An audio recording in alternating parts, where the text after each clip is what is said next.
तुम्हाला असं वाटतंय की तुमच्या पोटाची चरबी हे तुमच्या आहारामुळे आहे? नाही.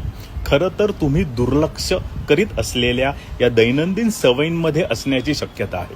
हाय, मी निलेश, एक फिट फादर कोच म्हणून काम करतो आणि माझे एकमेव गोल आहे to make fathers like you and me fit and healthy again. नाव आय नो या वाढलेल्या पोटाचा तुम्हाला कंटाळा आलेला आहे, ते चांगले पण दिसत नाही आणि चार चौघांमध्ये कॉन्फिडन्स थोडा नक्कीच कमी पडतोय. खरे सांगायचे तर तुमच्या आहाराबद्दल हा व्हिडिओ नाहीच आहे. खरा गुन्हेगार कदाचित तुमच्या दररोज न कळत करत असलेल्या गोष्टींमध्ये असू शकतो. आपण सगळेच कामात इतके बिझी असतो की आपल्याकडे रोजच्या सवयींकडे लक्ष द्यायला अजिबात वेळ नाही. दिवसभर एकाच जागी बसून राहणे, कमी पाणी पिणे, वेळेवर जेवण न करणे आणि सर्वात महत्त्वाचं म्हणजे स्ट्रेस, टेन्शन, कामाचे प्रेशर. तुम्ही जेव्हा तणावात असतात तेव्हा तुमचं शरीरातलं कॉर्टिझॉल जास्त वाढतं, त्यामुळे पोटातील चरबीचा साठा स्टोरेज वाढू शकतो. तर तुम्ही याबद्दल काय करू शकता लक्षात घ्या. तुम्ही जेव्हा टेन्शनमध्ये असता तेव्हा तुमचं ब्रीदिंग कसं असतं? Yes, it is fast and shallow.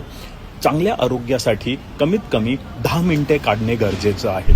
आपल्या शरीराच्या स्वास्थ्यासाठी आपल्याला एक्सरसाइज, हेल्दी डाएटकडे लक्ष देणे गरजेचं आहे. मेडिटेशन करणे, डीप इन्हेलेशन आणि एक्सलेशन करणं आणि काहीच नाही तर कमीत कमी चालायला जाणे.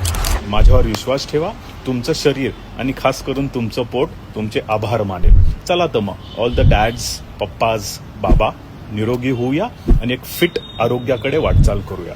थँक्यू. See you.